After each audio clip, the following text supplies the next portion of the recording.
Do you mind if we talk a little deeper? Cause I really wanna see you. Do you mind if I ask for the reasons you laugh and you cry? Do you mind? Cause I really wonder why. You can say how you feel, what you do, that's the deal. So what is on your mind? I have so many questions, so do you mind?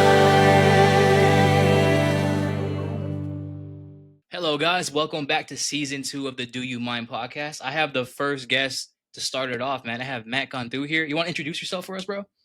Yeah, sure. My name is Matt Cantu. I am a musician / content creator, and I'm also a bus driver for outpatient therapy. And I love every single one of my hats equally, and I can't wait to have a conversation with you, my brother. Hell yeah, man. So, for those of you who really don't know, this man is a longtime content creator / musician, and he just released a new single. It's called Frat Boy, correct? Yeah, it's called Frat Boy, and I spelled it PHRAT BOI, and it's available on all platforms. So if you have Apple Music, Amazon, Spotify, Napster, LimeWire, it's it's everywhere, man. So please go check it out, especially if you love new metal. LimeWire is crazy. I remember I messed up my mom's computer with that shit. Oh my goodness. I did too. I definitely ruined a lot of family PCs by attempting to download some Sonic songs on my iPod. Yo, you ruined PCs for Sonic? That's crazy. That's crazy. I was trying to download Michael Jackson and Lil Wayne.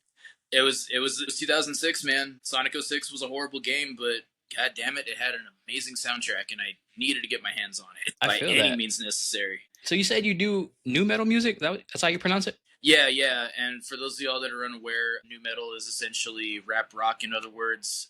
The band that's known for basically inventing the genre is Korn. When that first record came out in 1994, nobody really had heard anything like it.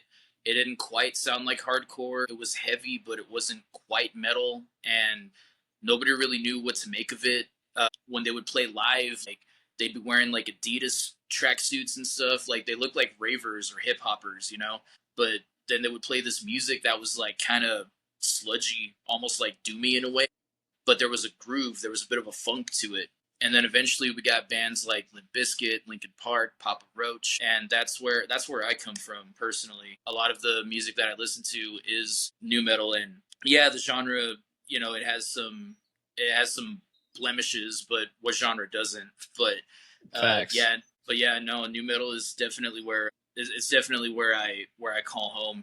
I do other types of music as well, but new metal is basically like the main influence that you hear in my stuff, for sure. For sure. And I took a peep of it when you released it, because I have to say your promo on TikTok was pretty phenomenal.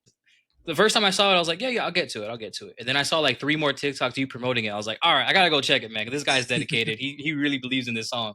So I checked it out, and it's definitely a lot different than what I listen to on an everyday basis. But it was very, like, I would say creative.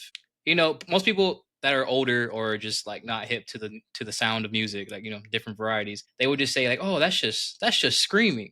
But I actually listened to the lyrics that you were saying, and it actually tells like a whole story about, I would assume, is your personal life, correct? Or was that right? That'd be a stretch. Yeah, no, it's the way Frat Boy was written was pretty much like every verse, the chorus, the bridge, like it was all taken from different points in my life, because you know, growing up, I wasn't the cool kid. You know, I was the nerd. I would bring my guitar to school. I would bring my DS with a copy of Pokemon Fire Red in there. And before somebody calls me out on that, it was the DS Lite. It was backwards compatible with Game Boy games, okay? So nobody put the keyboard warriors away, y'all. I know what I'm talking about. The DS Lite was backwards compatible with Game Boy? Yeah, it was. Like, the original DS was backwards compatible with Game Boy Advance games, and then the DS Lite, which was like, I guess, the second generation, it still had the Game Boy cartridge slot. But when the DSi came out, that's when they completely got rid of the Game Boy backward compatibility. I'm going on eBay right after this, because I didn't know that was a thing. I need to get that ASAP. Yeah, there you go. But it only works with Game Boy Advance games. So if you're trying to play like Game Boy Color or original Game Boy, it's not going to work. But Game Boy Advance games, fair game. I still have my Advance right here, bro. I'm not even just saying this shit to say it. Like, I for real, I'm locked in, bro. Like, I got bro. This. Oh, you was dedicated, my dude. My God. I play a lot That of is DBZ Boost Fury. yes, God, yes. Yo, rest in peace, Toriyama, man. Like that was Sad. one of two celebrity deaths that really impacted me. Chester Bennington was the other one as well. Got my homeboy right here too. Shit, damn. Yeah, I knew you were fucking cool, man. Hell yeah. But yeah, I mean, like I said, you know, like yeah, growing up, I was bullied a lot. I went to Catholic school, and even in Catholic school, I was bullied there. You're from Alice, right? They bully in Catholic school? What the fuck? Yeah, I thought it was dude. a safe spot, but yeah, I'm from Alice. Yeah, no. Well, okay, so I went to St. Elizabeth when I was growing up, so that's how you know that, like, you know, I was definitely a victim of bullying, because like who the fuck gets bullied in Catholic school? But yeah, no, straight up For it real. happened. Yeah, like there was a kid. As a matter of fact, I think I still remember his name. His name was Bradford Leffler. Bradford? Yeah, Bradford. Don't tell me you Leffler. got bullied by a guy named Bradford. Yeah, Holy shit, I bro. did. Yeah, he was an asshole to me, and I never did anything wrong with him. You know, granted, like I don't know what his personal life was. My parents, for example, they got divorced when I was really young, maybe like 4 or 5. I don't know if maybe he went through some of the same stuff, and he just decided to start lashing out for whatever reason. I truthfully don't know like what his motives were behind the bullying, but I definitely do remember him, and I remember everything that he said and did to me. And it's been like, you know, 25 years later, and I still remember that fuckhead. So, you know, but I mean, that being said, you know, we are 30 years old now. I mean, if he ever wants to, like, if for some reason he's listening to this thing and he wants to grab lunch or something and just, you know, talk it out, like, I'm perfectly willing to do so. But yeah, like when I was a kid, like my ears were pretty big, and the kids would call me Dumbo. They were always like criticizing my weight and the fact that like I wasn't athletic or anything like that. I wasn't in sports or anything. I would skateboard a little bit growing up, but I wasn't in football. I wasn't in basketball, you know, nothing of that sort. So I didn't necessarily fit the stereotypical South Texas kid demographic. And because I was kind of like the odd one out, they didn't really know like what to do with me, because there weren't really a lot of kids in South Texas at the time that were into punk rock and skateboarding and, you know, into anime and things of that nature. So I feel like what it comes down to is people often fear what they don't understand, and instead of like talking to somebody and asking about like how they are or whatever, like their first instinct is just to, you know, point fingers and laugh, and it shouldn't be that way in my opinion at all. And you're hitting it straight on the nail with that, bro, because I'm not too far off from you. I'm 27, gonna turn 28 this year. So we grew up kind of like in the same era. I think we probably went to high school together, more than likely. Oh, maybe, but I went to high school in San Diego though. Oh, that's true. Yeah. Have you ever heard of me? No, I have not. Good. To tell you the truth. Good. Fucking great. Because just great. If you've seen previous episodes, you would know, but just I'm glad. Okay, we're on a clean slate here. Okay, so that is a fact that people used to get bullied in Alice because of being that way. Yeah. Honestly, like, okay, it's a real thing, because I was afraid of that so bad, because when I was in elementary, I was good all the way until like about 4th grade. That's when kids start developing like that hater personality, and people start having that self-consciousness, and they start becoming aware of people and what they look like, and hey, that's weird, that's not. So I started getting picked on for my weight, right? And I ain't gonna lie, as a kid, I look zesty as fuck. My mom did not know how to dress me. I grew up in a single mother household, and I had a stepdad, right? But like he worked in the oil fields, so he was always gone, and he was out cheating and shit. So like he didn't give a fuck. He wasn't he was providing money, but he was not a father. Shout out to him though for buying me cool shit, because yeah, great. There you go. But yeah, I didn't have any style. I didn't have any masculine energy around me. It was just, you know, on the route to being a femboy at that point, honestly. Yeah. And then like 5th grade hit, and I was in my ugly duckling phase. You know, like when you go from being an adolescent to like a preteen, you hit that little awkward stage where like your body's like transitioning into a more mature self, but it's kind of like in the middle still. It looks a little awkward. Yeah, it's like stage 2 Pokemon evolution. Yeah. Pretty much. Yeah, I had like I wanted long hair. Like I have long hair now, which this is the first time I've had long hair in a long time. But yeah, same here. my mom wasn't a fan of it. But she let me do Right. it because it was like a thing back like in 2000, whatever it was back then. Yeah. And Zach and Cody was really big on Disney Channel. So like I used to see the Sprouse Oh, twins yeah. and I'd be like, bro, like that hair, majestic. I want that shit. I would see For Drake real. Bell on Nickelodeon and be like, that Yeah. motherfucker has aura. I want that hair. Or I would see Nes Declassified, Ned Bigby. He had like a little bit of a Yeah, he beaver had swoop. the messy hair. Yeah. Yeah, I was I like, remember bro, that like era. long hair is cool as fuck. Like I'm tired of looking like John Cena, like Fat Boy version. I want to have some swag. So back when that was a thing, swag Oh God, I low key miss the swag era. I'm not gonna lie. was a Like good time. I still rock snapbacks to this day, but since I am growing my hair out, I have a big head naturally, so like none of Me my too. hats fit me anymore. I actually need to hit up my homie Marcus Leal of Shattered Sun and swim the current because bro needs to hook me up with that freaking Mammoth Headwear sponsorship. Fun fact about Shattered Sun. We'll dial back to that. I have a fun fact about them. But yeah, like so I totally get it. Like I couldn't be the way I wanted to be because I was a huge nerd. Like DBZ, Yu-Gi-Oh! I had the fucking that Yu-Gi-Oh! Dual thing we had on The your dual arm. disc. Yeah. I had that shit and like it was cool elementary, right? Everyone was cool with it, right? But then you get to like Dubose, like which is our intermediate school or Memorial, whatever Yeah. one you went to at that time in Alice. And everyone's Yeah. just like, oh, that's lame. You're a fucking nerd. And I'm like, oh, I can't do that. So I used to get picked on, right? Because I was like, but Yeah. I like this. Like, what are you talking about? So then I Yeah. remember I got into my first fight. It was with one of the most popular kids in school. Thank God that happened because ever since that day, my whole like my name and its value shifted and I became semi okay. Like no one fuck with me no more. And then I was like, Okay. oh, I gotta write this out into the fucking oblivion, So yeah, I started wearing like big ass belt buckles. I started wearing Jordans and shit. I started fucking I cut Damn. my hair off again. I got it short, styled it the correct way, and then I started listening to rap music because I used to love Michael Jackson back in that time era. Oh But yeah. people were making fun of me because they're like, "Oh, you're gay," da, da, da, da, da. Like he would Oh, touch you he's too, and it's like, like, "Hey, yeah, bro, what the he's a fuck?" chomo. And it's like, I just want to, bitch. It's like, bitch, he wrote fucking Thriller, dog. Like, where's your like, I just fucking want to, platinum record?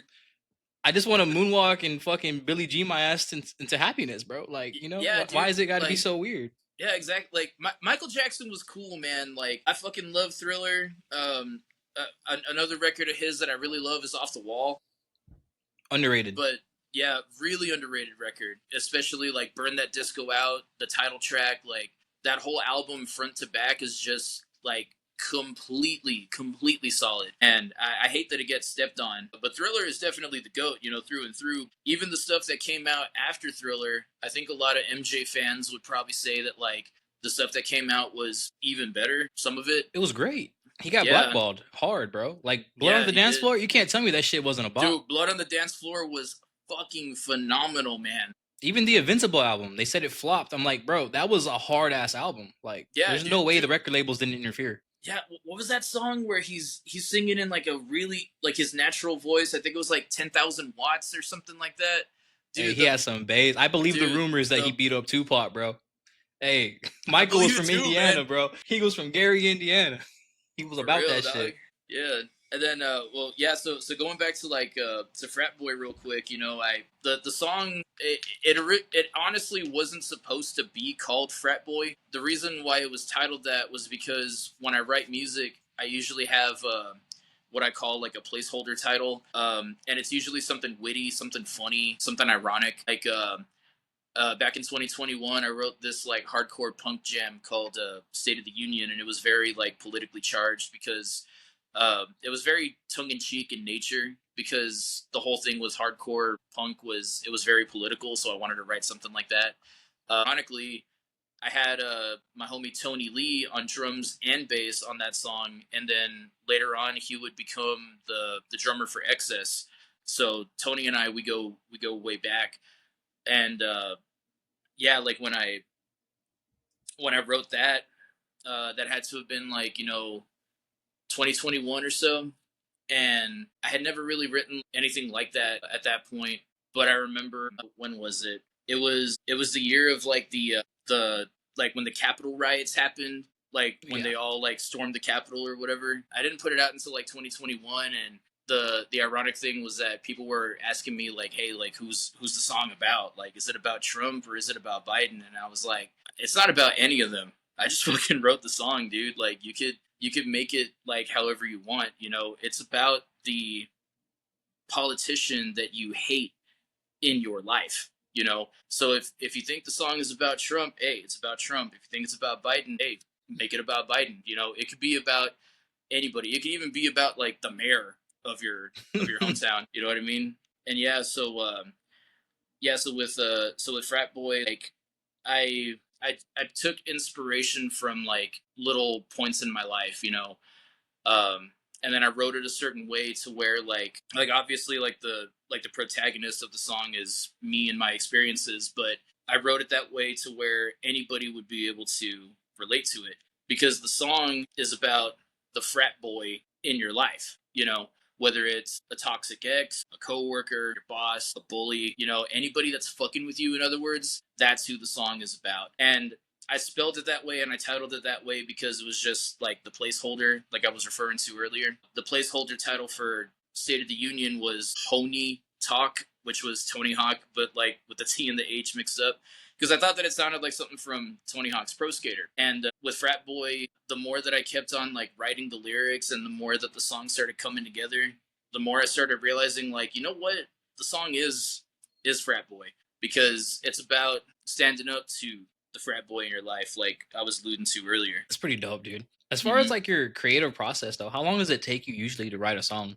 It varies. Sometimes like I'll come up with a riff and then I'll sit on that riff for like a while and then eventually I'll come back to it. Frat Boy, believe it or not, actually goes all the way back to 2021. Oh. Because when I first wrote, as a matter of fact, I think I started Frat Boy right after State of the Union, because I had this like new metal bouncy guitar kind of riff and I loved it, and then I built off of it, and I think like the song structurally was probably done within about like a day or two, maybe like a week at the most. I don't really remember off the top of my head, but I recorded all the guitars, so I already knew like, okay, this is the verse, this is where the chorus is going to be, this is the bridge, but I had like no lyrics or anything. It was just guitars, no bass, no drums, nothing. Oh. But the guitar that I was recording it on, it's basically like it was basically like a Jackson Rhodes. It was the Randy Rhodes signature guitar, but it wasn't the signature guitar. It was just modeled off of it.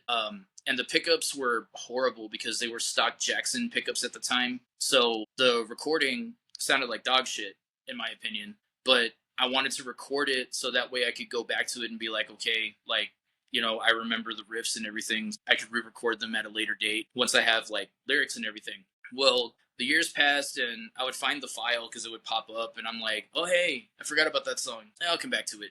Hey, I'll come back to it. I'll come back to it. And then after so many things were attacking me, like in my personal life and, you know, some of the negative comments that like I'm pretty sure you get online sometimes too, everything just started like boiling up in a little pot. And then once like I started realizing like, oh, you know what? I could finally talk about something. And I have a song that's going to be perfect for this, because nu metal is very frat boyish in general. Like this was like my one step closer from Linkin Park, the shut up when I'm talking to you, or it was like Rage Against the Machine with the fuck you, I won't do what you tell me.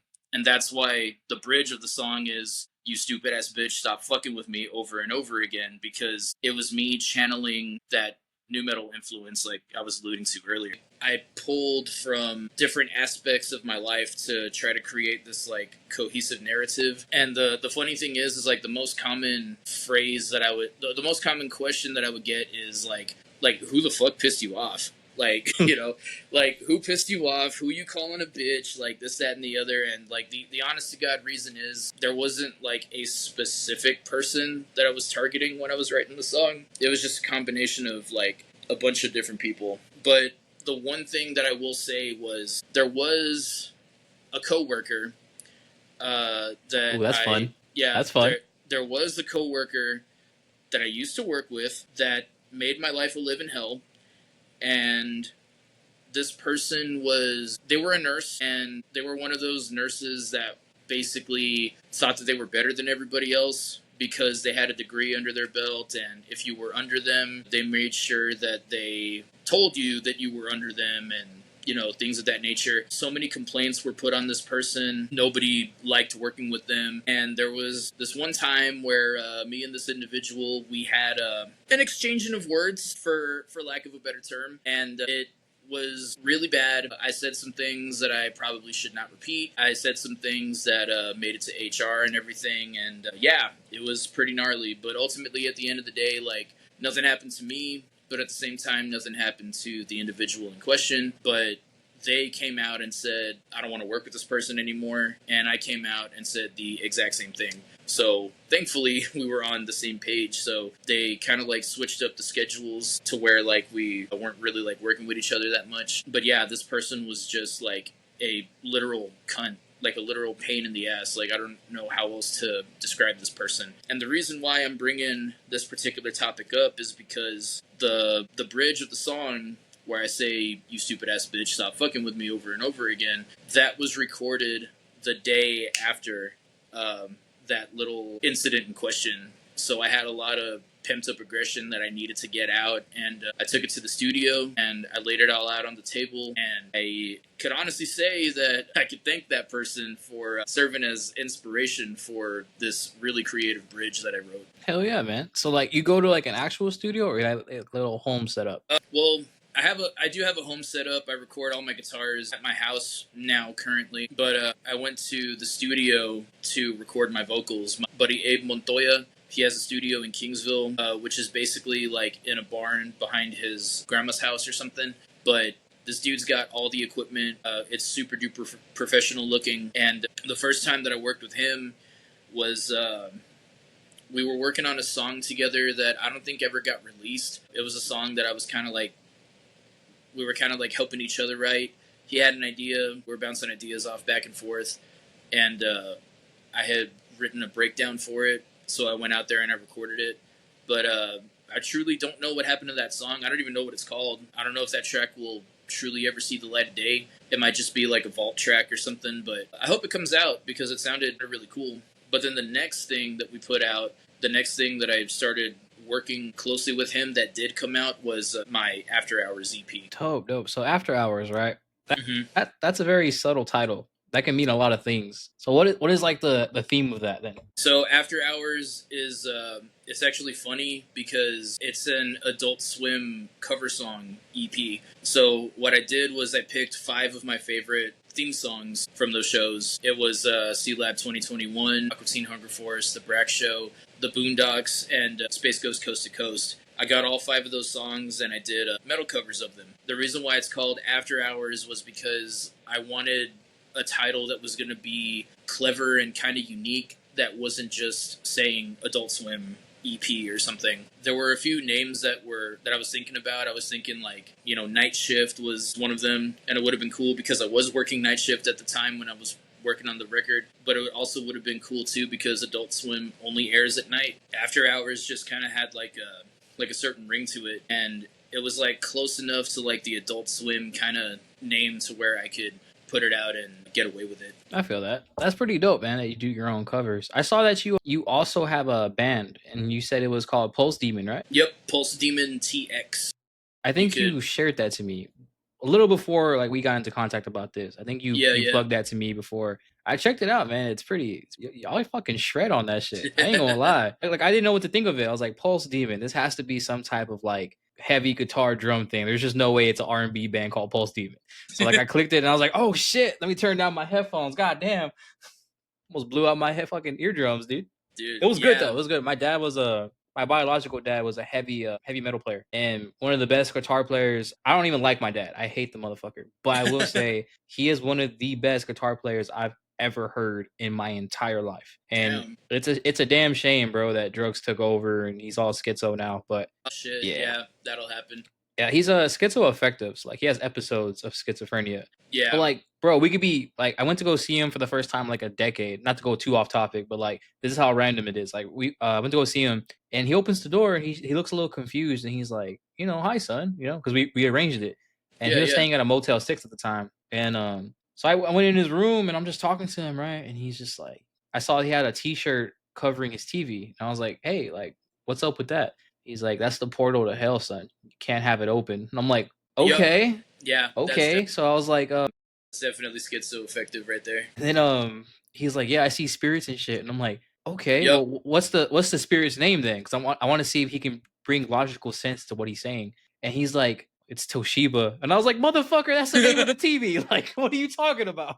Like, you're tripping, God. bro. Like, I wanted to laugh so bad, but I was like, you know, like I don't know if that's gonna like a genetic thing. I don't know if that could end up to me or my kid one day or like my future kids. Like I don't know. So it's like I don't want to make fun of it, but at the same time, like in the moment, it's like so out there that you can't help but be like, oh damn, like what the fuck's going on here? Yeah, I mean it's definitely a real thing, and the reason I know this is because I mentioned earlier that I'm a bus driver for outpatient therapy, but the company that I work for, I don't know if I could necessarily name drop them. I don't think I can, but the company that I work for, they also have an inpatient psychiatric hospital, and that hospital is where I used to work. I worked night shift for those guys for about 2.5 years, but then my wife and I, we started getting sick and tired of night shift.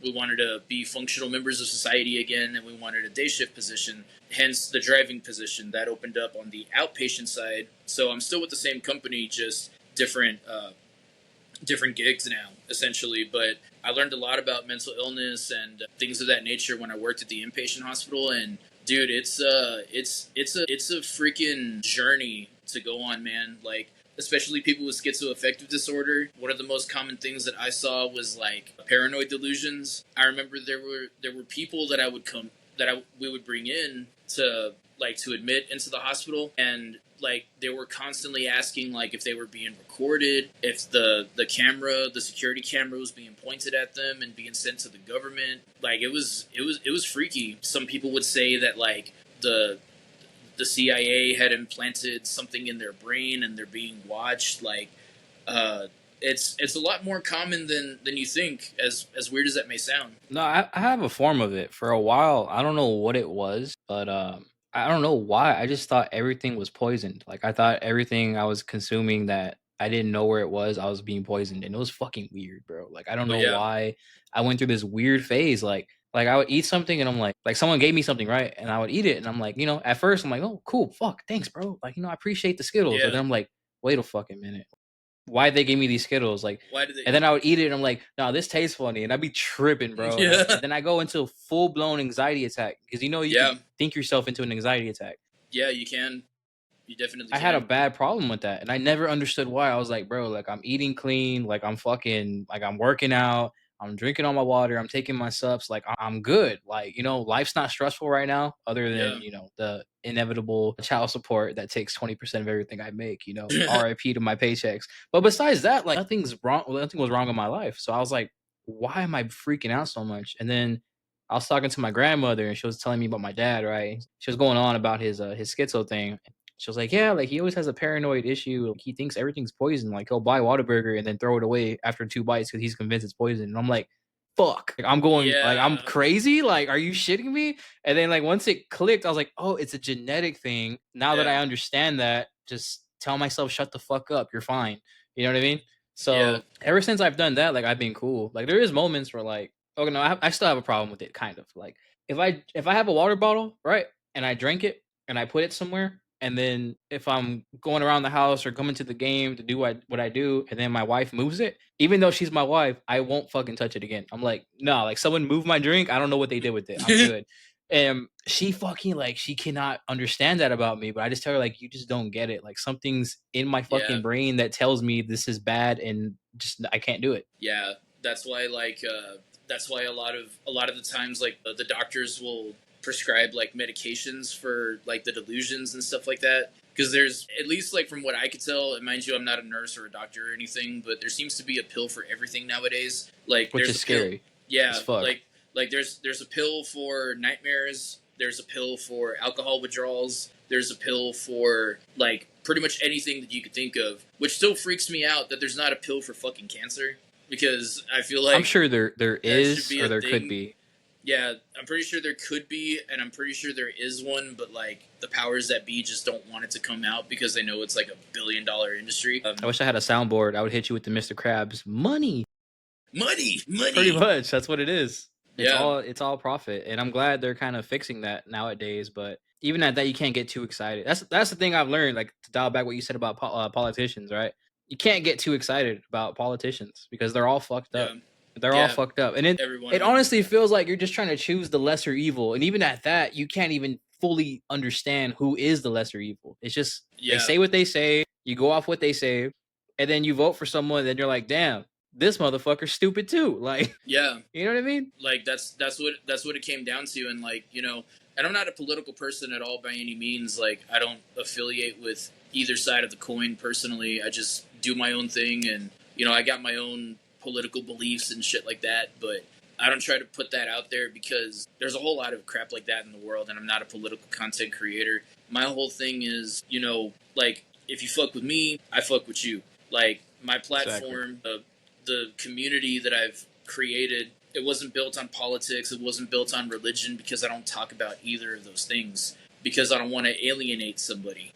I want Democrats to fuck with me. I want Republicans to fuck with me. I want the liberals to fuck with me. I want everybody to fuck with me, dude, just because I'm a people person. I'm very extroverted. I love people. I don't give a fuck if you're gay, straight, black, white, yellow, brown, what have you. Like, if you're on the Matt hype train, whether you fuck with my solo stuff, you fuck with Pulse Demon, you fuck with just my content creation, if you're a part of the community, like, we're all going to be here for you. And I want people to know and realize that, you know, the fan base that I have, the community that I have, it's a safe space for everybody, because I don't want any homophobic fans. I don't want any racist fans. I don't want you motherfuckers listening to my music. I don't want you buying my merch, and I definitely don't want you at my shows. So as long as we have that out in the open, I think we can come to a general understanding of, like, you know, where I stand here. For sure, for sure. And I agree, because I wouldn't say I'm a religious person,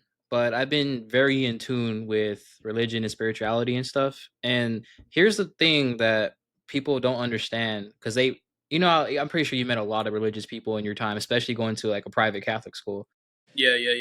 Everyone claims God and all this shit, right? But like, the first things they teach you in the Bible is love thy neighbor. It's not your position Yeah. to judge. It's God's position to judge. Whether that's a higher power or an actual person or a he or a her, I don't fucking know. We'll never know till we're there, if we get there. You know what I mean? Exactly. But those are the two things. Love thy neighbor, don't judge, right? Those are the two things that you have to Yeah. remember out of everything. And all people do who claim God is judge. And I'm a victim of it too. Like, I be doing some shit. Yeah. I be seeing some people fucking eat detergent for a TikTok, and I'm like, y'all are fucking stupid. That's natural Y'all are selection. dumb. And then I'm like, oh damn, I'm talking shit. I'm judging. I need to stop. But like, yeah, you know what I mean? Yeah, But no, it's true though, because I wouldn't say that I've gotten like a lot of criticism for it. That's defamation. I have gotten like some things like from my family, because they were like my mom and my dad, for example. My dad is like a really hardcore conservative Christian. My mom, I believe, is the same, but my mom is Catholic through and through. So I remember like when PHRAT BOI came out, for example, like some of the things that certain family members, I'm not going to say who, but certain family members were telling me like, hey, like, yo, these lyrics, man, like, you know, you're Catholic, you were brought up this way, you went to Catholic school, whatever. And I had told them like, well, I understand that, but this is my art. Like, this is just how I'm choosing to express myself. Like, it's not anything bigger than that. Because another thing that I tell everybody, or I try to tell everybody, whether they want to understand it or not, is my religious beliefs do not equal my music, and vice versa. Because the last thing that I want to be, and this is in no offense to Christian musicians out there, but the last thing that I want is to be labeled as a Christian artist, or to be thrown into the Christian band umbrella. Because like I said, there's nothing wrong with it. Like, if you're happy being a Christian artist, and that's what's, you know, paying the bills, and that's how you get your bag, you know, you do you. If you're cool with that, I'm cool with it too. But the reason why I personally don't want to be a Christian artist is because when you get labeled as a Christian band, you're automatically I don't want to say suckered, but you're automatically lumped into a certain category. Like, my homies in the band Darkness Divided, when I first met those guys, they were signed to the same label as Shattered Sun, which was Victory Records. And I remember I was talking to one of the members, I don't remember who off the top of my head. It might have been Sebastian, actually. Yeah, it was him. He showed me their CD, and it has like the hype sticker in the corner, and it says like, you know, for fans of like Devil Wears Prada, For Today, like all these different like metalcore bands. And I remember he was telling me, he was like, yeah, it says for fans of For Today, but we sound nothing like For Today. I think they just threw that out there because we're a Christian band. So For Today is like at the time they were like one of the biggest Christian metalcore bands, so they just kind of threw them in there. And I was like, yeah, I don't want that. Like, I don't want to be lumped into the same category as like Skillet and Striper and all that stuff. So like, I choose to express myself in a more like creative sense. My whole thing is like, I write whatever I want when I want, which is also why Pulse Demon is really fun too, because with Pulse Demon, which is another thing too, you know, I play guitar in a band called Pulse Demon, and I'm pretty sure if like my folks are watching this, my family members, I'm pretty sure they're going to be like, why the fuck are you playing guitar in that band? And this is probably going to piss them off even more, because I'm the one that came up with the name. Like, that name was completely Yo Boy's doing, because it fits the music well. So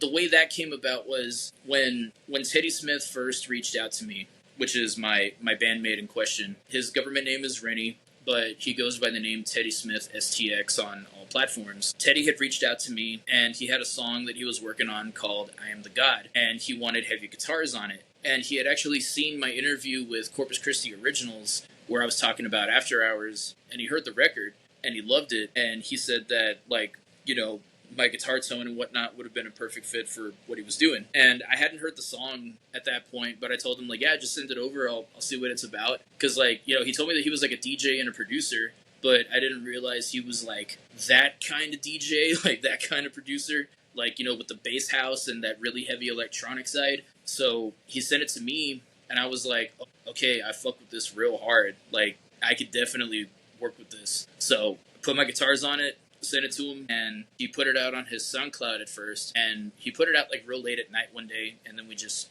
went to sleep. We woke up the next morning, we had 7,000 streams overnight somehow, which was like insane, because I don't think his people knew who I was, and I don't know like truly how big he really is like in that particular scene, but he was making it seem like it was a big number for him as well. And he was like, yo, dude, like, we got all these streams. And I was like, shit, we might have come up with something. And then later on down the line, he reaches out again, and he's like, hey, I have another one for you to work on. Here's another song, and another song, and another song. And then I told him, I was like, well, dude, if we're going to keep creating music together, we might as well just put out a fucking album. And he was like, okay, I like the way you think, but how are we going to do it? Is it going to be Teddy Smith featuring Matt Cantu, or like, are we coming up with a different project name altogether? And I was talking to him at one of his shows, and I was like, I think we should do a totally different project. That way it'll differentiate you, like it'll differentiate this from your solo stuff, and it'll differentiate from my solo stuff as well.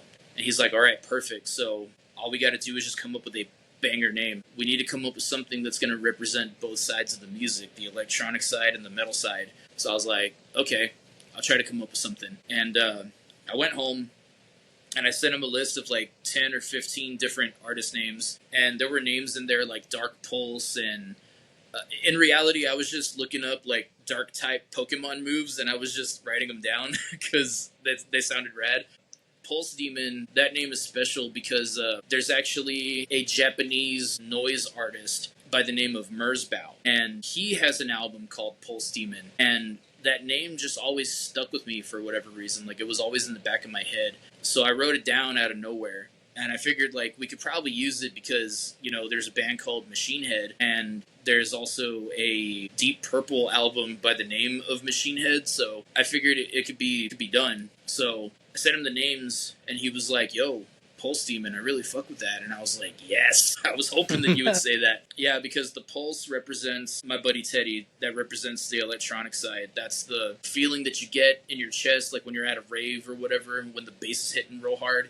That's him. And then the demon is obviously Yo Boy, for lack of a better term, because a lot of the guitar riffs that I write for Pulse Demon are written like on 7 and 8 string guitars. So I tune like really, really low, and 99.9% of the time I'm writing in the minor scale. It just fit. And whether we like it or not, you know, rock and metal has always been kind of sort of associated with the devil, especially with like the whole satanic panic thing of the 80s. And the name ultimately at the end of the day, it just comes down to like shock value. As a matter of fact, oh man, this chick's probably gonna get mad because she knows I'm probably gonna be calling her out, but I had a friend of mine, I'm not gonna say who she is, but I had a friend of mine that straight up told me that like she won't listen to our music or promote like our singles or anything unless we change our name from Pulse Demon to something else. And I was like, why? Like the name goes fucking hard. Like it fits the music well. And she's like, I don't share anything with demons or the devil. And I'm like, dude, but we're not a fucking satanic band. It's just a killer fucking name. Like, fuck you, basically. But we all got that side to us though. That's the thing. Mhm. You can't have light without dark, and we all have Mhm. both sides to us. So it's Yeah. just it's not Mhm. even you being Yeah. satanic. It's just you're embracing the dark side of your personality. We all have it. Yeah, and I think it's healthy to tap into that darkness with some restrictions, because like my whole thing is, and this is something that was actually taught to me in Catholic school.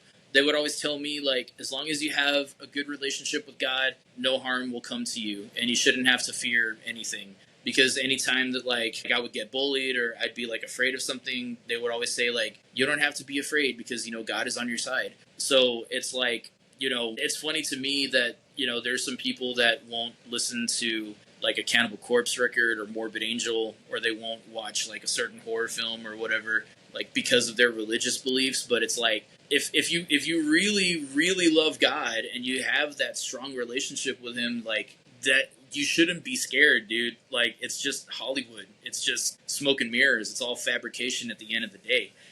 You know, at the end of the week, when it's Sunday, you know, you go to church, you pray however it is that you feel like you need to. Or maybe don't go to church. You know, maybe you have that one-on-one relationship with God that doesn't require going into a physical building. Because there are a lot of people that are like that as well. And, you know, it is what it is. I'm definitely that person. I could say that, you know, I still do have my beliefs. I do pray every night, things of that nature, but I don't like going to church like a physical building, because I just feel like I'm constantly being watched. I feel like I'm constantly being judged, and I know it's not God doing the judging. I know it's the people. So as long as I stay away from the people and I focus on the topic at hand, then, you know, like, I'm golden. Like, yeah, I play in a band called Pulse Demon. Yes, I, you know, curse in my music or whatever, but, you know, I'm a secular artist. I write secular music. Like, Pulse Demon straight up has a song that's about to come out where, as a matter of fact, I need to record the guitars for it. It's literally called Ass and Titties. Like, it's literally called Ass and Titties. Nice. Like, Fuck yeah. Most beautiful combination since milk and Oreos, bro. yeah, exactly. Like, you can't top that combination at all whatsoever. Oh man, if my wife is watching, I'm sorry. You're But, human. hey, You're a male yeah. human in on Earth in 2025. I Yeah. mean, do you But to expect be- any better at this point? But to be fair though, I wasn't the one that titled that song. That was all Teddy. So technically that's his song through and through. But yeah, no, it's been a really crazy journey. Like the singles that we've put out, you know, because my creative process for like my solo stuff and Pulse Demon is a little different. With Pulse Demon, since Teddy's the DJ and the producer and it's just me and him, what usually happens is he'll send me a beat. It'll be like 90% of a song, or it'll just be like a drum beat, maybe some bass or whatever, and he tells me that I have creative freedom to write the guitar part of my choosing. So I do it, and the first song that we put out was Nothing Left. That was like the first official Pulse Demon song, and that one's fun because it actually has a Fat Joe sample in it. Like, we sampled Lean Back, and That's dope. yeah, and that's the intro of the song that you hear, and I added my guitars to it, like, so I played like the sample like with the power chords, and we just went at it, and we had a lot of fun with it. That song did really well. The next song that we put out, and this is how my buddy Teddy's brain works. So Teddy has ADHD, and he'll tell you that he has ADHD. So he literally just lets his mind do whatever when it comes down to creating music. So Teddy he hits me up and he's like, hey, I got something stupid for you. And I'm like, what do you have? And then he sends me the snippet, and it's a fucking accordion. And I'm like, what? And then it does like this like cumbia reggaeton thing. And I'm like, what the fuck is this? And he's like, I think this is a Pulse Demon song. And I'm like, fuck it, dude, finish it. Just send it to me. Like, let's see what this is about. And when he sent me the initial demo, that's exactly what it was. It was a cumbia, but then there was like these like metal type of drums to it. So I was like, shit, okay, I fuck with this really, really, really hard. That song became Fuerza Corpitos, and it's literally our love letter to the beautiful city of Corpus Christi. We wanted to give something to the people like us that grew up listening to rock music and also listening to Tejano music, Spanish music, etc. So we wanted to bring both of those worlds together. So it's literally a cumbia with like a Day to Remember, Asking Alexandria style metalcore breakdowns. It's fun. That's a good band, bro. I haven't heard Yeah. them in a minute. I listen to all that shit. It's just I don't consume it on a daily basis. You know, it's more of like a mood thing. So like if I'm in the gym or I'm doing something like that, physical activity, I like to put that shit on. But if I'm just chilling, bro, like, I'm gonna be honest with you. I listen to a lot of old shit. I like the 50s all the way to like the early 90s. I just vibe to that shit. I like artists who sound like that too. That's a big reason why I'm a Drake Bell guy, because he makes music like that. Yeah. Even though it's kind of impossible to be a Drake Bell fan in today's society, you know? Yeah, I know. You post one thing in support of that guy, and God, bro. Yeah, dude. Your everybody's comment like, section gonna get flooded. It's like, but actually, I'm like, look, man, like, you know, the thing with Drake was like, you know, the whole Drake Campana thing is like, That was all bullshit. That was internet stuff. yeah, and like the thing with Drake is that like, you know, when Quiet on Set came out, he didn't have to tell his story, but he did it, you know, and that's because, you know, Pickle Boy was diddling kids like maybe even before he was even part of the network. So he said what he had to say, and I give him a lot of strength and a lot of courage for finally being able to step up to the plate and be like, hey, this is what's going down. And a lot of people are like, well, did you forget about that court case or whatever? And it's like, no, we didn't forget about the court case. But if you think about it, like, you know, he was a victim too, because a lot of the times, like, the people that are abusers, as fucked up as it may sound, they were victims as well. You know, and even then, cycle. Yeah, it's the cycle of abuse. Like you hear about it all the time in like philosophy class and even in healthcare. Like they started talking about that too.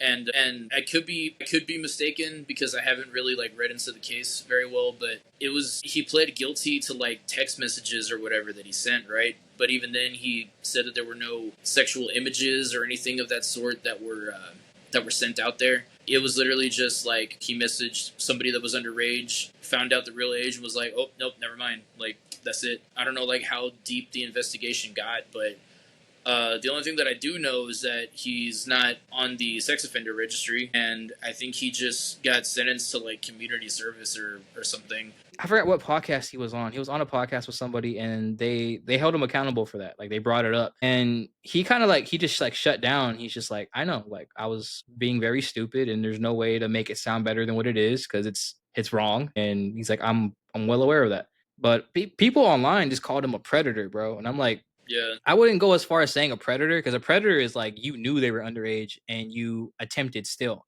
This built up without knowing, and then when he found out, like, oh, this can't happen, he kind of had like a dumbass moment. Not kind of, he did have a dumbass moment, and there's no excuse for that. That's fucked up. But people don't understand, like, drugs is a big factor in that, because like what someone does while they're heavily on drugs versus when they're completely sober and clean, that's two different people, bro. Well, yeah, no, for sure. And I definitely, I guess, like relate to that in a way because, like, mind you, I've never done drugs before. I've never had a problem with addiction. I had like a weed brownie like once, but dude, I fucked up with those one time. My God. I did too. I'll tell you the story later because it's honestly pretty funny. But yeah, I had like a weed brownie once, and then I think I smoked keef like once as well. But yeah, I've never been that guy, regardless of the music that I write.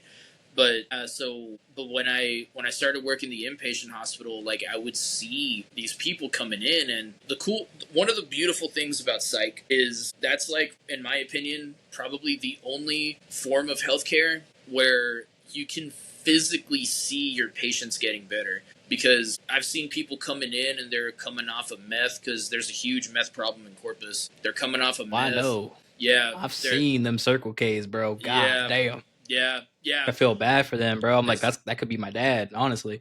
Yeah, especially the one on Morgan. That one's gnarly. But yeah, like I've seen them coming off of meth. I've seen them coming off of alcohol. And the thing that honestly truly made me want to consume less alcohol because, well, for one, like my wife, for example, she doesn't do drugs at all, and she's a nurse. So as a matter of fact, she has like a strict like no drugs policy, and she also doesn't really consume alcohol at all. Even like I would go as far as to say that like she's sober, but she does have like the occasional margarita, like maybe like once a year on her birthday. But that's for it. sure. I mean, Yeah, but that's it. Like, got to. yeah, but that's it. Like, other than that, like 99.9% of the time, like she's as straight edge as can be. Doesn't even like smoke cigarettes or vape or anything either. So the thing that made me want to consume alcohol less was I was still working at the inpatient side of the hospital, and we brought this guy in, and he was withdrawing off of alcohol like really bad. And I don't know if you've ever seen somebody withdrawing from alcohol, but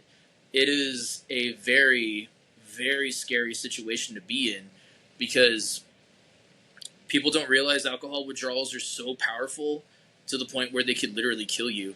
And I remember seeing this dude coming in, and he was like super duper sweaty. Like his shirt was just completely covered in sweat. Literally looked like he just got out of a swimming pool or something.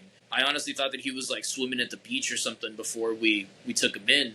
But no, that was literally the withdrawals, and he was like super pale. His eyes were real like funky looking, like it looked like he was possessed, if I'm being honest. And I was like, hey, like, are you okay? Like, what's going on? He's like, nah, dude, like, I know we got to go through the process and everything, but I'm withdrawing real bad, like really, really bad, dude. And I remember we were taking his blood pressure and everything, and it was bad. I thought he was going to seize out, like, right then and there. But thankfully, nothing like that happened. So we did our process, we did what we had to do, and then we got him up to his room. And then they started him on his medications and stuff right after that. And I remember when he got out, it was like night and day. Didn't even recognize that guy at the end. I still think about him to this day.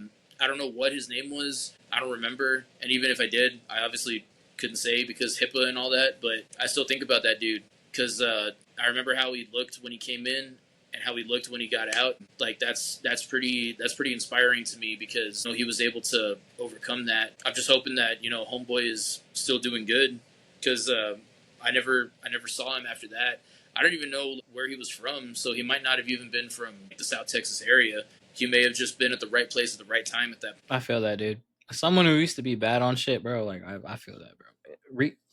Rehab is a hard thing to do. Yeah. Hard thing to do. Yeah. I did mine without telling anybody. Like, I didn't tell my friends. I didn't tell my family. I just said, fuck it. Like, I am fucked up, and I'm about to bring a kid into this world, and I need to fix myself, because I'm about to repeat a fucking cycle that my dad did.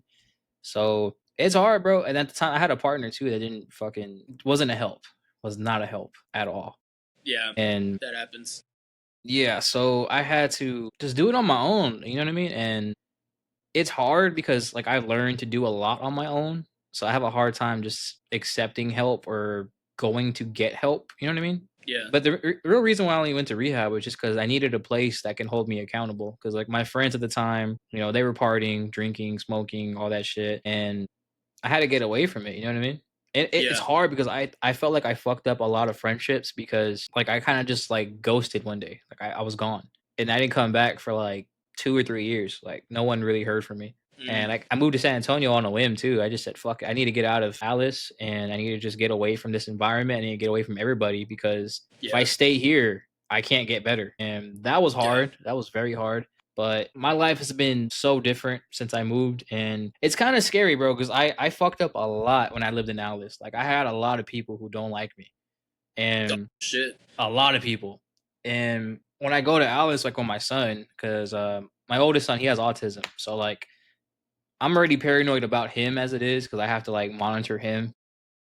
Yeah. This girl tried stealing his Cheetos one time at the park, like a little girl around his age. She tried to grab his Cheetos from him and like yank them. Well, he got fucking scared because he's autistic. You know what I mean? He like that freaks him out 10 times more. So he had an apple in his other hand. He fucking hit her 3 times in the head with the apple. I was like, oh my goodness. Like, that's my boy. Defend yourself. But like, hey, that's a girl. Like, calm down.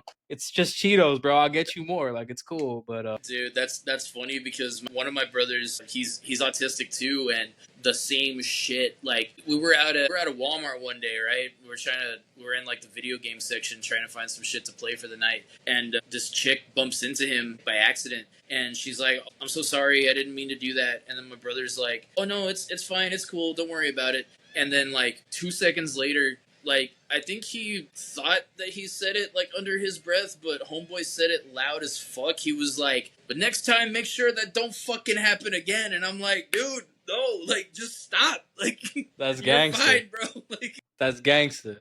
He better recognize that's what it is right there. I like that. for No, real, but man. it's just hard when I go to Alice, bro, because I don't want to run into people that I shouldn't run into, and then you know what I mean? Because I believe in karma. You know what I mean? And I feel like Yeah. karma has gotten me back a lot in life. Not like through me personally, but by everything around me that I care about. Just, It like, in always seems to general. happen that way. Yeah, I feel that. I always Same feel way. like nothing ever happens to me directly. Just everyone that I care about, something happens to them, and it's like I can't help but feel like that's karma. Like I'm not gonna get you back, Oh, yeah. but everything around you is gonna go down, and you're gonna feel that. Yeah. And it sucks, you know what I mean? But like I totally understand it. You know what I mean? You gotta pay back what you do in life, and Yeah, you I do. feel like having an autistic son was one of the biggest lessons life could have ever taught me. I feel like I would have not changed ever in life if I would have never had him. So as difficult as it may be and confusing as it may get, I feel like that's one of the best things that ever happened to me. And Yeah. it's hard, bro, because like I have a schizophrenic dad and I have an autistic son. You know what I mean? So it's like, Damn, how the yeah. fuck like am I supposed to navigate this? Like I don't know how to handle him, and I don't really know how to be there for him as the way I think I should be. You know what I mean? Like I'm trying to be a normal parent, but it's like there's no such thing when it comes to special needs children because it's like they need a little bit more of something, and I'm trying to figure Yeah. out what that is to this day. You know what I mean? It's like a never ending Oh, yeah. like confusion bubble that I have. Like what the fuck do I do? Yeah, and there's always going to be a communication barrier. There's always going to be the what ifs, like the things of that nature. You're probably going to blame yourself a lot of the time. All the time. All the time. Yeah, but at the end of the day, you'll just have to figure out how to snap out of it and be like, hey, you know what? It's not my fault. Like I'm doing everything that I can. I'm a good dad. This, that, and the other. Because I had those moments too. Like growing up with my brother, like I'd be like, man, I'm a piece of shit. Like, what kind of fucking example am I setting for this motherfucker? But it was just like, wait, no, like I'm doing everything that I can. You know, like I'm studying hard. I was in college at the time. Like I set a good example for him, and I would help him out with whatever he needed at the time. And I'm still very much there for this guy as well. Like, you know, he'll text me like every day, and we're still very much in contact with each other. And you know, I love that kid to death. You know, shout out to Mario, man. We went through a lot when we were kids, dude. Like, you know, we were brothers, and we were always just like trying to recreate every Dragon Ball and WWE wrestling move that you would think of in the Hell yeah. when we were growing up. Like there was one time where he straight up like Falcon punched me in the face, dude. It was insane. That's honestly dope. Yeah, I was at the funniest memory that I have with my brother was we were playing video games one day. I don't know if he was playing with me or if I was just like playing by myself, but I was like locked in. I don't remember what game I was playing. It might have been Budokai 3 if I remember correctly. Great game. Hell yeah. I have it emulated on my PC. Yeah. The HD version was really good too. I just hate that they switched up the music, but I mean, they kind of had to because composer got not charged, but he got accused of plagiarism, and Bandai was like, nah, fuck this guy. Like, so they had to switch it up. Yeah, but I remember, I was playing video games, and I was like, hey bro, can you get me a stick of gum? And he's like he didn't want to do it, and I'm like, come on, dude, you're like right there, just give me a stick of gum. And he's like, fuck, dude. So he gets up, and then he gets the gum, and it was 5 gum at the time. He was like, here, boom, just like he tosses it, and it like smacks me upside the head, and he's like, here's your 5 gum, bah, stimulate your senses. Damn. Yeah, bro was savage as shit, dude. Yeah, and it was crazy too. But I love that you touched up on the karma thing too, because that's something that I definitely believe in as well. Because you know, there was a time where, like, when I first moved in with my girlfriend, who later on became my wife, I pretty much had to like start working right away. You know, because I had just wrapped up the phlebotomy program at Coastal Bend College, but there wasn't any place in Alice that was hiring, because you and I both know, you know, living in these small South Texas towns, like if you're in Alice or San Diego or Benavides or any of those, like if you don't know the cousin of the brother of the wife's manager or what have you, like you're just not getting in. So like nobody really knew who I was, like in terms of like the workforce. So there wasn't like a whole lot of places that were like willing to accept me, except IHOP of all places. Like the first, like, I guess, like grown up job that I had was I was a server at IHOP for a little bit. This is probably around like 2018, 2019, and I hustled, man. Like I flipped tables left and right. I tried to make sure that I came back with at least like $50 a day, just to try to make ends meet. And then I got accepted into not accepted. There was a phlebotomy job that opened up at a doctor's office, and I took the job, quit IHOP, and it was like a part-time position, so it was only like 20 hours a week, but like it was still more money, way more money than what I was making at the time, so I was still able to make ends meet.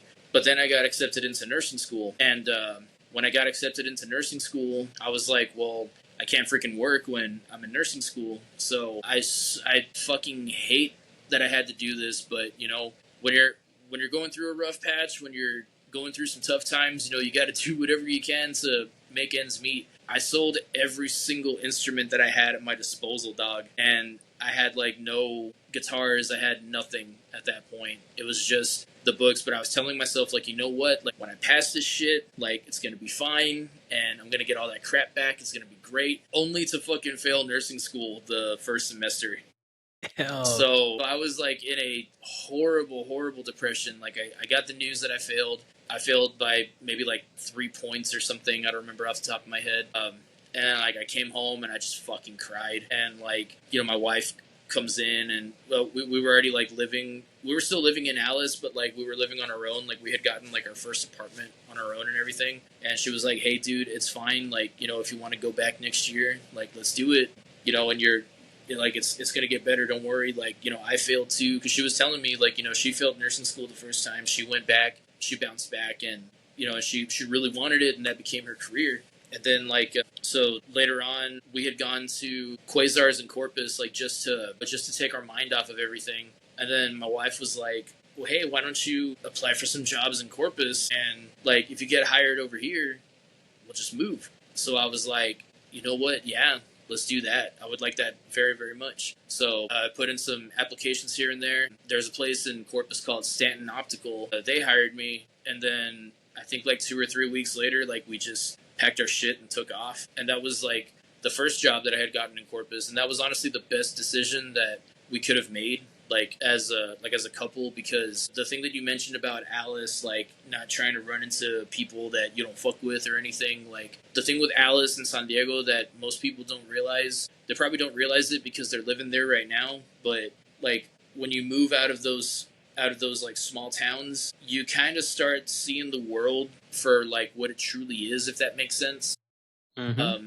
And then like once you start, because the minute that we moved out personally, like it was totally better for us. Like we were away from certain people that were causing us problems, because at the time, you know, my wife and I, we were like we would fight every now and then. The minute that we moved to Corpus, it was like a totally different situation, because at that point it became just us against the world, and like it didn't matter what anybody else had said or anything. And we just went out there and we started, you know, doing our thing.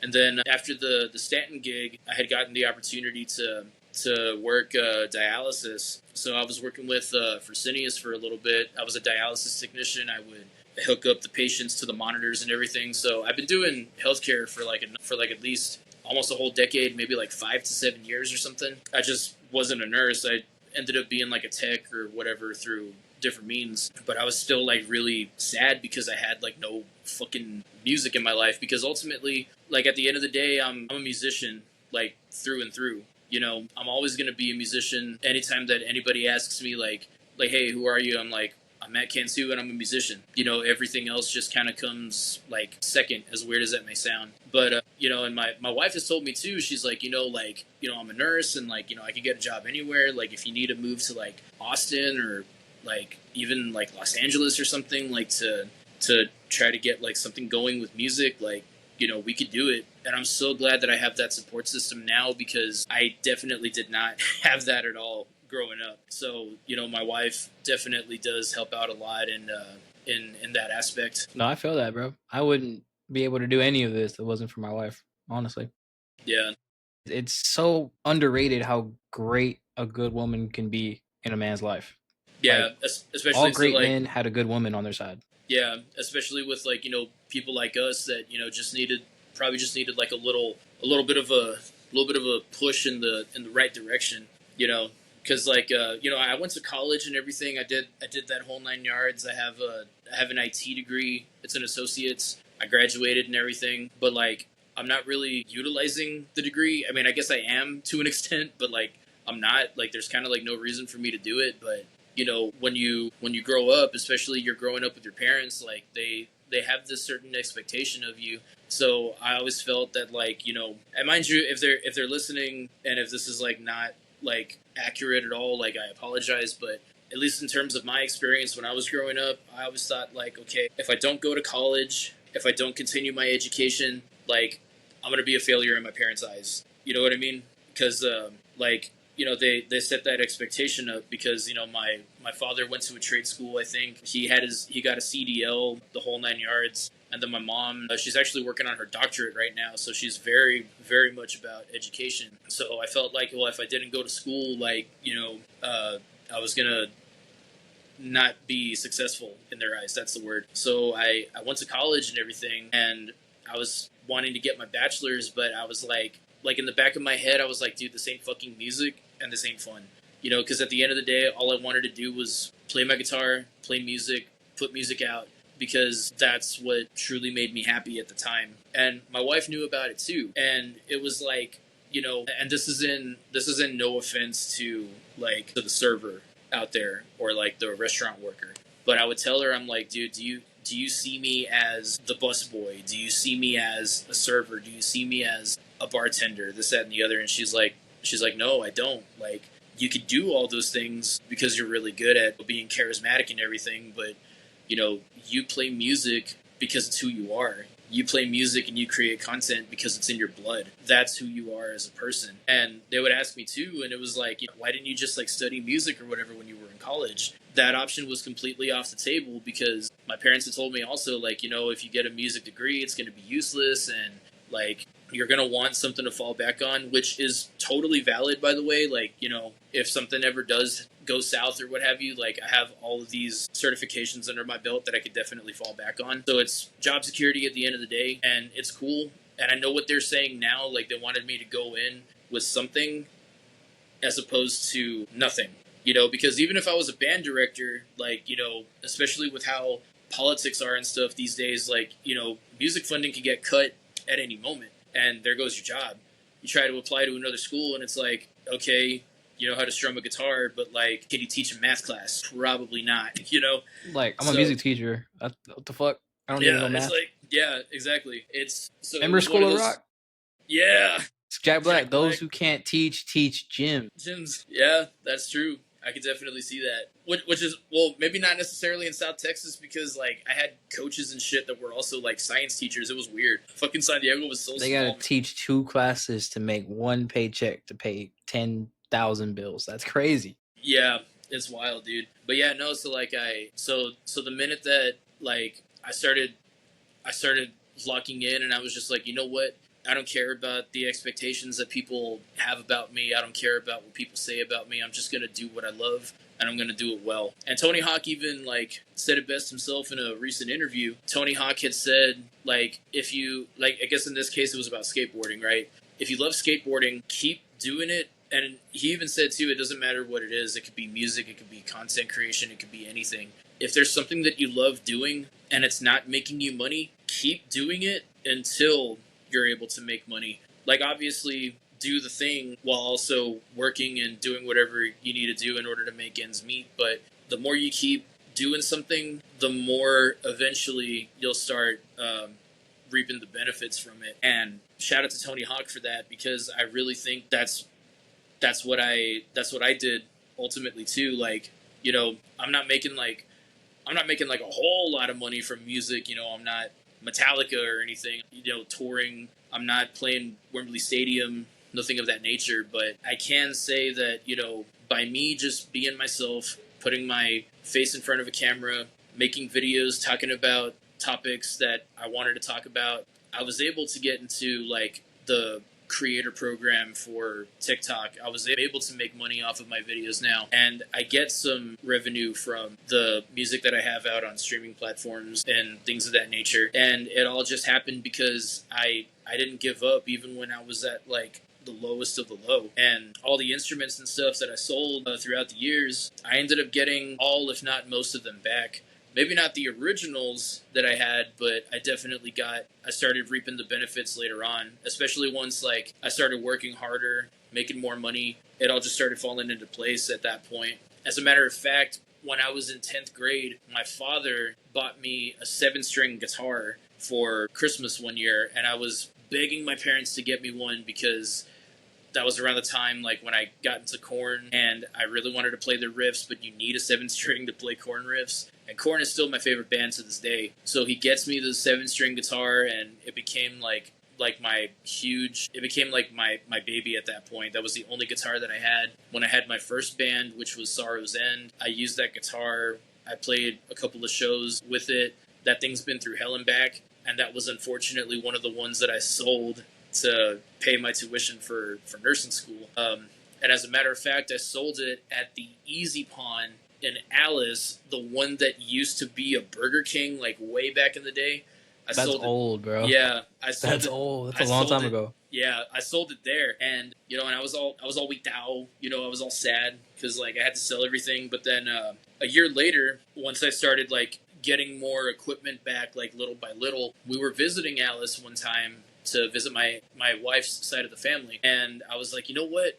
Let's go to the pawn shop. Let me see if I have to see if my guitar is still there, the one that my dad gave me. And she was like, yeah, go for it. So I dropped her off, and then I took the car and I went to the pawn shop.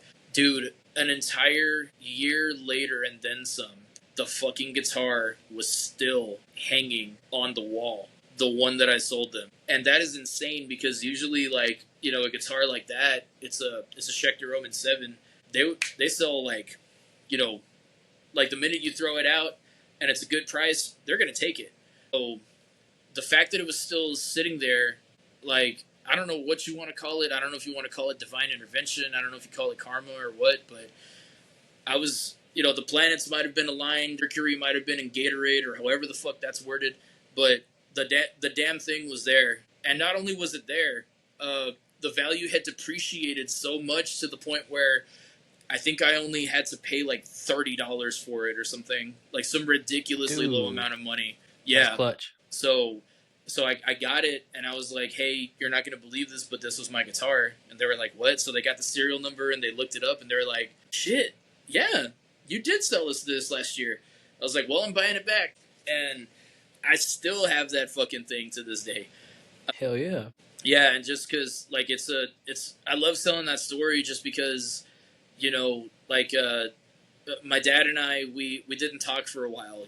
When I was 18, I kind of told him some stuff, and I didn't speak to him for 7 years. He got back in touch around 2020. We buried the hatchet, all that jazz. And, now he's definitely in my life through and through. He'll call me up every now and then. I'll call him too. And we're on speaking terms. We've hung out and everything. Like, our relationship is a lot better than how it was, like, when I was growing up. And he's told me too, and I'm pretty sure like he'd probably be okay with me saying this, but he's called me and he's told me like, hey man, like, I'm gonna be real with you, like I wasn't there for you as often as I probably should have when you were growing up. And I tell him the same thing all the time, and I'm like, hey, it's fine. Yeah, you weren't there. I'm not gonna say that you were, but you're here now. And honestly, I think I need you more in my life now than I did back in the day, because like at the time it was like, man, like I never see my dad, like this fucking sucks. But in reality, he was in the oil field and he was just like constantly working. But I took it as, oh, he just doesn't want to fucking see me. But it's like, no, he was working. He has long hours. And I didn't understand that until I got into healthcare and I started working the long hours. And I was like, yeah, okay, I see where he was coming from now. Barely got time to breathe and think about your damn self more or less anybody else. Yeah, so I didn't blame him at all for doing that. He's apologized like a handful of times for that throughout the years, but it's cool. And he's very supportive of like my career and like the music side of me as well. He's super duper proud, and he's checked out he's checked out Frat Boy and he actually liked it a lot, which is crazy because that dude is like the most un-rock and roll guy that I know. Like, he's the most unmetal dude ever. Like, he's a conservative Christian. He loves country music. He loves Tejano music. Like, the genre of rock music that I play is not at all what he consumes on a daily basis. But the fact that he was able to not only listen to the song, he was able to read the lyrics, resonate with them, and he called me immediately after he was done listening to it, and he was like, dude, that was powerful. Like, I just want to give you a big old hug right now because I'm listening to you sing, I'm listening to the music in your words, and like, you can hear the pain in your voice, like,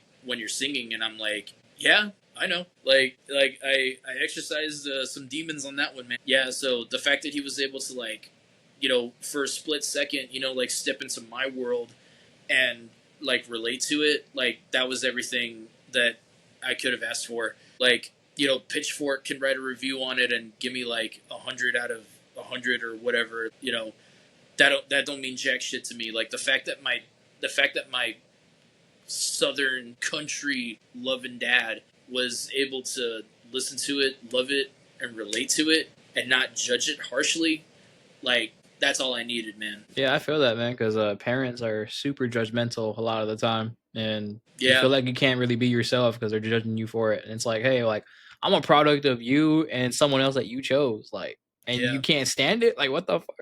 Like, that's Yeah. crazy.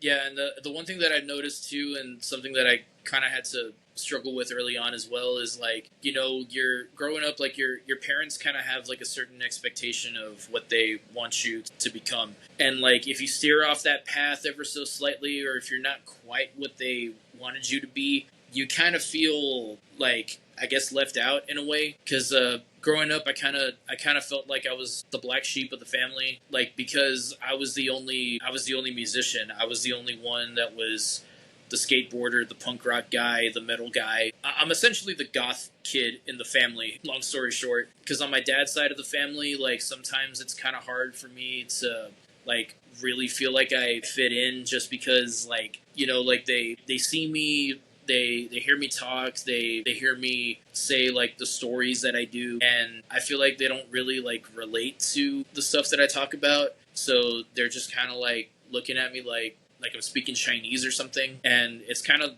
more or less the same thing on my mom's side of the family as well, just because, you know, they're just like I feel at least that I'm in like a totally different mindset compared to some of these guys, not like in a bad way or anything of that sort. I'm not trying to like mad dog on them or anything like that, because, you know, they're my family. I love them to death. But there were times growing up where, like, you know, I would come to, like, on my dad's side of the family, I would go over for, like, you know, like Christmas or something, or I'd go over for like birthdays or holidays or something, and I'd be wearing, like, you know, my Slipknot t-shirt and like a spiked bracelet.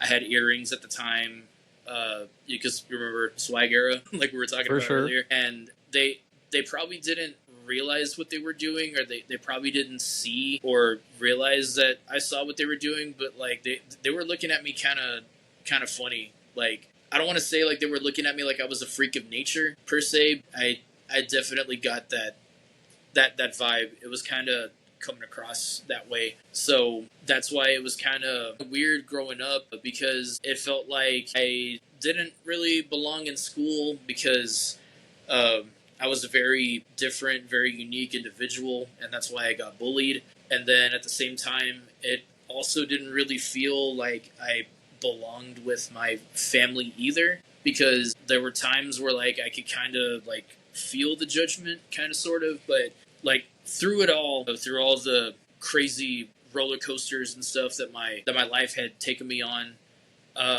you know, I could honestly say that, like, you know, even though there are some bad days, like, you know, life is truly good right now. You know, like, my music is doing well. Pulse Demon, as a matter of fact, may potentially get signed. There's a particular record label that's looking at us. And as far as like my day job is concerned, like, I love driving the bus so much, and I love that I'm able to talk to people, hear their stories, relate to them, relate to their pain, and I love that I'm able to jam out to freaking new metal in the bus as well. Like, I pretty much have creative freedom to put on like the playlist of my choosing, and like they're cool with it. With the exception of the elderly crowd that we have, for them, I definitely put on some real oldies on iHeartRadio. I put on stuff like Player and The Temptations and things of that nature, a lot of like old school Motown that they love, and I love it too because I listen to everything at the end of the day, and you kind of have to when you're a musician. And the playlist that I do have like for like the young adults, it's like super bipolar, pun intended, because one day it literally went from Now You Got Something to Die For by Lamb of God to I'm a Survivor by Destiny's Child. Damn, that's a switch up. Yeah, the switch up was absolutely insane. I always have the playlist on shuffle for things of that nature, and like just seeing like the looks on their faces was like, what the fuck just happened? But I'm cool with it. Like everybody was cool with it. They were like, no, dude, that was insane. And now it's funny because they kind of play like a little game, like, okay, like what song is gonna come up next in Matt's playlist? Like, is it gonna be Weezer or is it gonna be George Strait? Like, what's it gonna be? That's dope, man. And I'm glad that you went through this journey because it made you who you are, and it's like literally set up everything in domino effect on how your success is going. And speaking of your success, I know you're working on, well, not working on, but you're in the development team for a new game coming out called Cheapskate, and that's made by the people who made the original Tony Hawk game, right? Yeah, so basically it's produced by Diamato Productions, Ralph Diamato, in other words. Ralph he was the main producer for the Tony Hawk series back when Neversoft was still open for business. He worked on the series from Pro Skater 1 in 1999, and I want to say he left the company during Project 8, which was 2006. I don't remember if he produced Proving Ground or not in 2007. So Ralph and the gang are back with a brand new game, and it's available on Steam right now for a measly $5. And it always will be $5. That's also the name. It's kind of like a pun because Cheapskate is a cheap skateboarding game. And what's cool is that they have a Discord, and you could join it. Anybody could join it, really. And the game is in early access, so they don't really have any animations right now. Everything is all temporary. But the groundwork, like the main foundation, is there. So if you love street skating, you're probably going to appreciate this in its current state.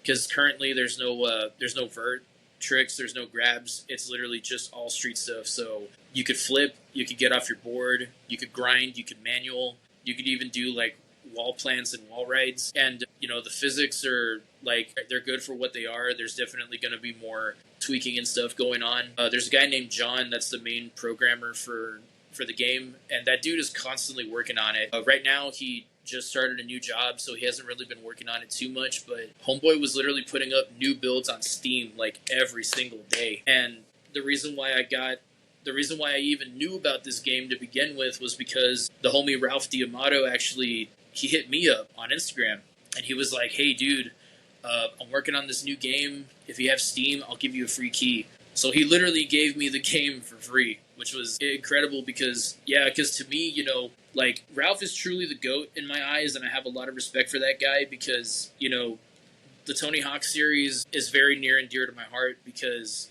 the soundtracks for the Tony Hawk games are very memorable to me because that was literally how I became a musician. Growing up, my mom was always listening to, she loved country, just like my dad.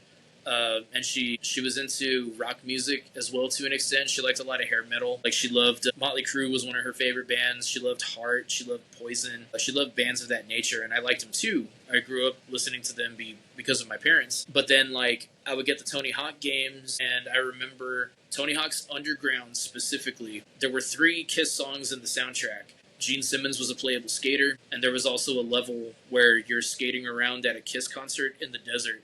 And, my little Catholic school ears heard God of Thunder, and I was like, what is this? I need more. And the funny thing, too, was you also unlock a video of Kiss playing God of Thunder live. So at like 8 or 9 years old, I'm watching Gene Simmons flying across the stage, spitting up blood, singing about like the daughter of Aphrodite and all this stuff. And I'm like, yo, this is insane, dude. Like, bro was locked in and he was cooking. That's crazy too, knowing that they were just a bunch of Jewish guys from New York, writing songs about fucking. So like that's what really got me into rock music punk rock, heavy metal was the Tony Hawk soundtracks. And the fact that Ralph, the producer of my favorite series, reached out and asked me to, play test the game and everything and give me my honest feedback. Like, that's definitely a badge of honor and then some. And the cool thing, too, is, like, I'm not just playtesting the game. I also contributed some art assets to the first skate park level.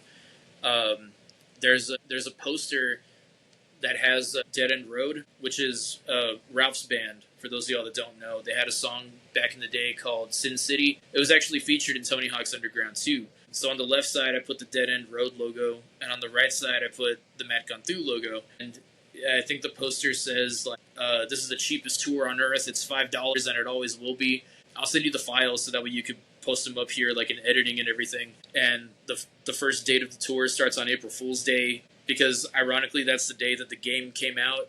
And it's also, like, just funny in general because I know this would never happen. But the tour dates were, like, all of the levels in the game. And then I also made a graphic for this fictional video game called Matt Cantu's Pro Fingerboarder, because I love fucking around with, like, tech decks and fingerboards and things like that. So I sent them the logo, and then John turned it into, like, a poster, and he slapped it, like, all over the map as well. And then I think the only other thing that I've contributed so far is this poster. It's like a missing poster, and it says, have you seen this goat? And there's like a little low poly goat like on the front of it. And it says, missing since 2007, maybe found behind carnivals, strip clubs, like all this stuff. And the reason why is because that's a reference to this ongoing Easter egg that Neversoft had back in the day. So starting in Pro Skater 4, in the carnival level, there's like a carnival worker that's a pedestrian, and there's a goat like right next to it, and it's kind of implied that, like,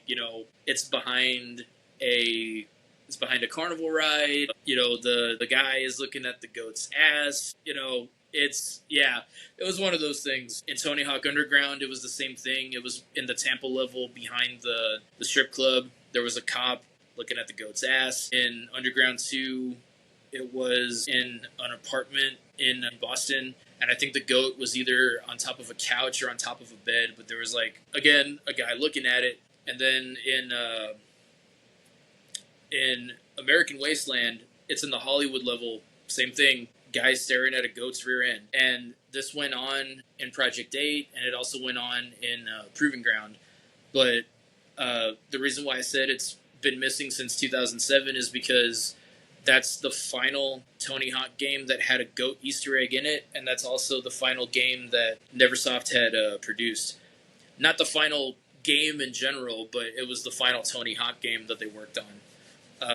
Because after Proving Ground, they went with Robomoto to do Pro Skater HD and Pro Skater 5, which were really, really critically panned by the community. Pro Skater 5 is essentially the Sonic 06 of the Tony Hawk series. And now they had got Vicarious Visions to work on the 1 and 2 remakes that came out in 2020.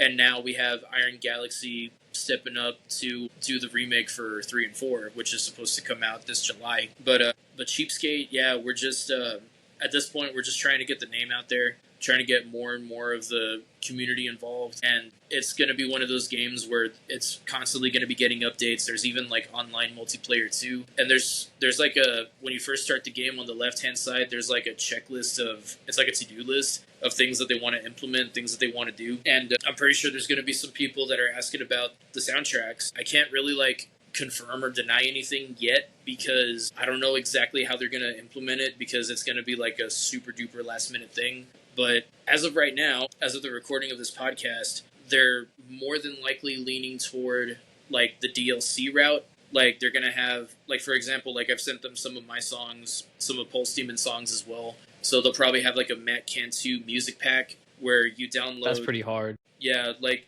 you'll be able to download like some of my music and it'll be a free download. And the reason why they want to do it like that is because that way the game, like the base game itself, will always stay at like 150, 200 megs.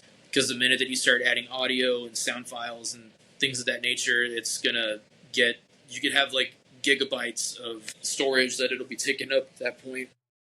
Yeah. So right now, like they were mainly, At least at the time, they might still be looking for him, but Ralph had sent out like a thingy in Discord saying that they were looking for like indie bands, indie artists that were willing to contribute music to the game that would, you know, probably fit like a skateboarding game, a Tony Hawk style game. So I sent them some songs. I told my brother-in-law too, Andy Vetter. He drums for Fallen Fears. I think you had them on the show too. Yeah, he's cool people. Unschooled him. Yeah, so I told him like, hey, you know, Ralph is doing this, like send some music out there. And I want to say he sent Know Your Time, Nevertheless, and I think one other song of theirs. And all you got to do is just email cheapskatethegame@gmail.com and send them your files. Preferably clean recordings. So like if you have like curse words or whatever, either bleep them out or something. Or I think Ralph said that he could probably like edit them on his end as well. But I think it's better if you just like send like the edited file. Yeah, make it less work for him, because then that means he has to like really go out of his way to get it done. Yeah. So that's basically what they're looking at. But like I said, the soundtrack is probably going to be implemented like way down the line. There's some music in the game. Ironically, I think it's all Dead End Road music because, you know, it's Ralph and it's his band, so it makes sense that he would want to, you know, promote himself. But yeah, they're really cool people, and I love the fact that I'm interacting with some of these former Neversoft guys because, like, I'm talking to them about, like, you know, obscure, like, things in the levels, and they're like, oh yeah, I remember that level, like, I remember programming it, and I remember programming the toggles and this, that, and the other, and it's like, it's so cool to me, dude. Like, video game design is something that I've always been like really fascinated in, and you know, the fact that, you know, my name is attached to this project, even though I just contributed some like admittingly really crappy art assets, but that's the nature of it because it's Cheapskate for a reason. The fact that I was able to contribute some art and have my name appear in the credits near the community contributions, you know, that's everything to me, man. Like, I'm very passionate about the music that I write, the things that I'm a part of. So much so to the point where like I get tattoos of some of the stuff.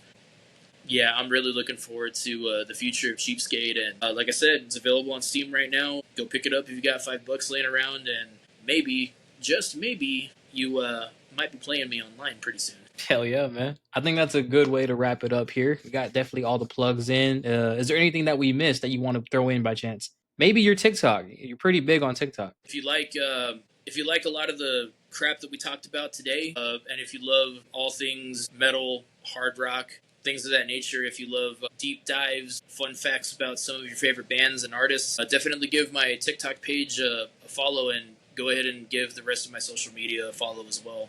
The handle is Matt Cantu Music across the board. That's my handle on TikTok, on Instagram, on Snapchat, pretty much anywhere, any social media that you could think of. More than likely I'm on it. So yeah, give me some love. Stay tuned for his OnlyFans, by the way. It's coming soon. Coming very, very soon. Very soon. And as a matter of fact, I'm going to give you a little sneak peek. My OnlyFans is going to be the same video of me eating a slice of pizza every single day. It's going to be on a continuous loop. So go ahead and sign up for that as well whenever I make the plug. I'm pretty sure someone would pay, man. Honestly, I think there's a consumer for everything. Yeah, I know. Did you hear? Oh, I know we said we were gonna wrap this up, but did you hear about the Dr. Swatch Sydney Sweeney thing? I can't believe people bought that bullshit, bro. Dude, people were requesting that shit. Like, I don't know if Sydney just has like really crazy simps, because I'm pretty sure it has to be the simps, because like those fuckers obviously don't shower. So I'm pretty sure they ain't following Dr. Squatch for some incredibly smelling soaps. But yeah, that was insane. The things that grown men will do for a woman that will never acknowledge them is crazy. Yep. Fucking insane to me. But that's Sims for you. It is what it is, man. Have fun living your life on the hub. Mm-hmm. Well, unless you're in Texas, because apparently it's banned now. Damn. Yeah. If you would have told 12-year-old me that, I would have cried. Same here. That's probably why it's a good thing. 12-year-olds should not be consuming these things. Yeah, you ain't wrong. Definitely ain't wrong. That sounds good, man. It was a pleasure having you. In the comments, if you want him back for a part 2, let me know. I'm pretty sure I'm gonna do it regardless. I don't give a fuck. But you know, it was a pleasure having you, man. Glad we had to have a conversation. I wish it could be done a little longer, but it is Sunday. You know what I mean? We gotta get in tune with the family, get ready for the work week, all that good stuff. Yeah, dude, I agree. It's all good, But man. yeah, guys, that was Matt Cantu. Pleasure having you, bro, and we'll stay in contact soon. Yeah, man, for sure. Maybe we could get Teddy on here next time as well. That'd be dope. I'm always down for that. Yeah, let's do it. All right, man.